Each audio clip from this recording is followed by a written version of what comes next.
The first motorboat I did was first year in grammar school, 7th grade. And that was a boat dug out from a cedar log. And I had cut that tree down myself and took the best piece of it to make the boat. Doing the miniature boats prepared me for building the large ones because it gave me an idea of the different techniques you have to use in building.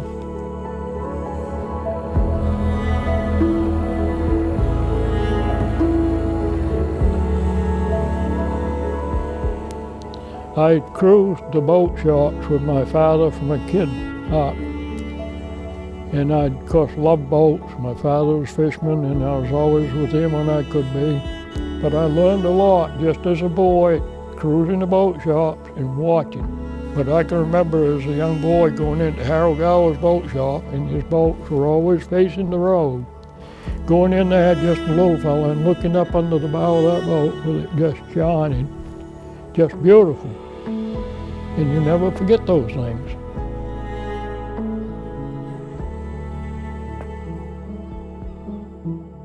Oh yeah, you can be taught to appreciate wood and how to put it together.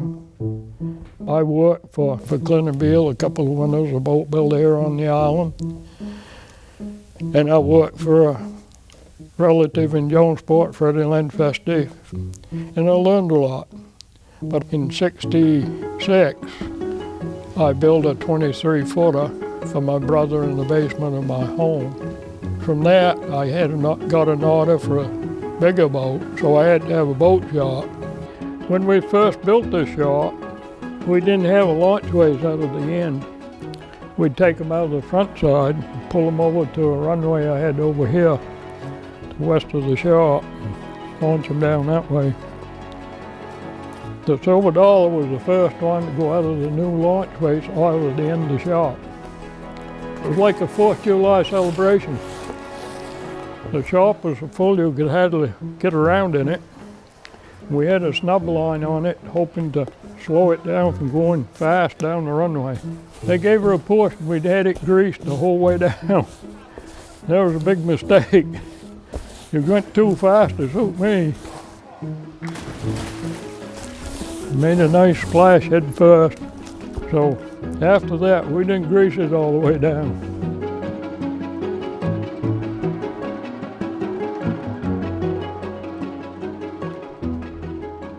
The state tags we have to put on, we have a different color for each year.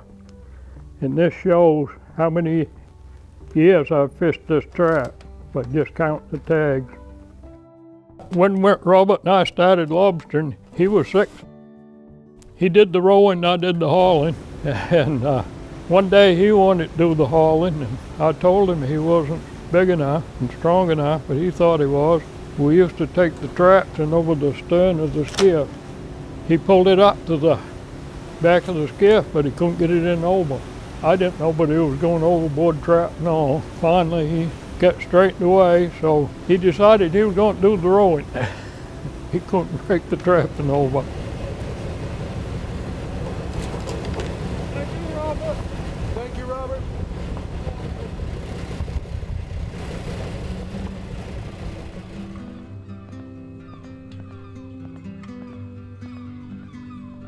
Well, you know, it's sad to see that the interest in wooden boats isn't there anymore, and I don't blame the boat owners because I know the maintenance is a lot greater on a wooden boat. And they've got some very fine fiberglass boats, and they're doing things with them that we never dreamed they would do. As I say, when I started fishing back in the 50s, we didn't have a fathometer. We had a compass and a watch. Didn't have marine radio. We didn't have nylon or synthetic twine or rope, so you couldn't pull it as hard. You couldn't put as many on a warp. This nylon coming in, and then the styrofoam buoys and float, and the hydraulic pot haulers and steerers and all that stuff. It's just blown everything out of proportion to what we were ever used to. 200 traps was a big gang at one time. who dream you go out and haul 400 in one day.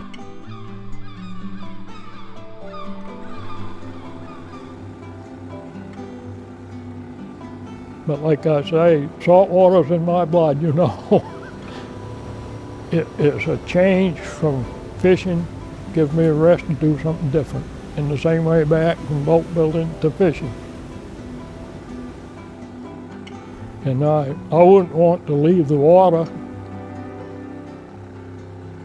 even though I don't have that drive to go fishing and I don't get excited about lobstering like I used to.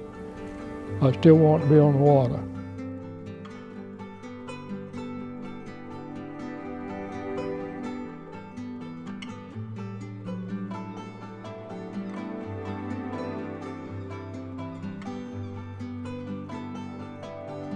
Yeah, there it is right there.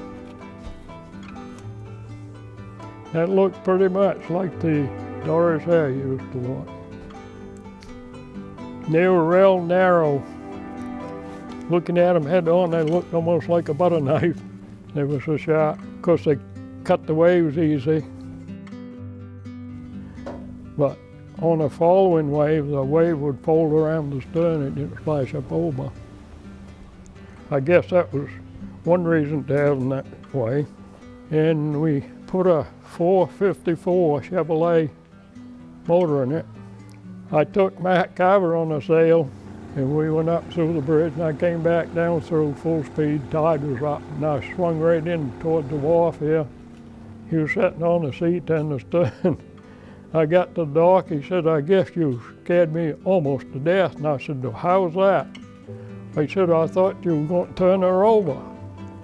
My fingerprints right at the bottom of the seat. I got quite a laugh out of that because Mac has always been quite a daredevil himself.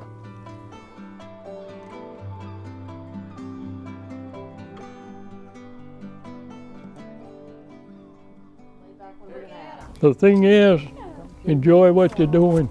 If you're enjoying it, you're going to be happy about whatever your success is of life. If you're doing something you don't enjoy, I can't imagine it. I've been fortunate, I've been able to enjoy what I do. I've been blessed that I've had the health to do what I have and a good wife to help me and a family. And I'm not poor and I'm not rich. I could have made a lot more money in different ways probably, but money is not everything.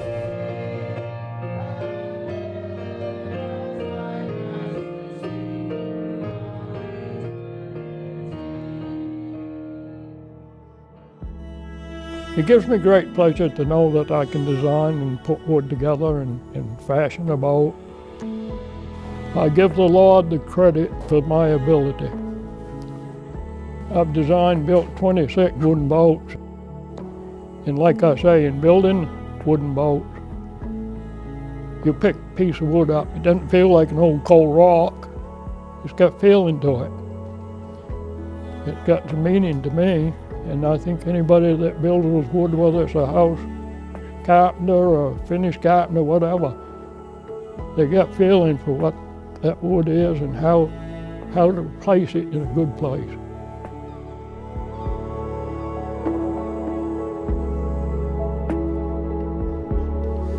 It's been a wonderful experience.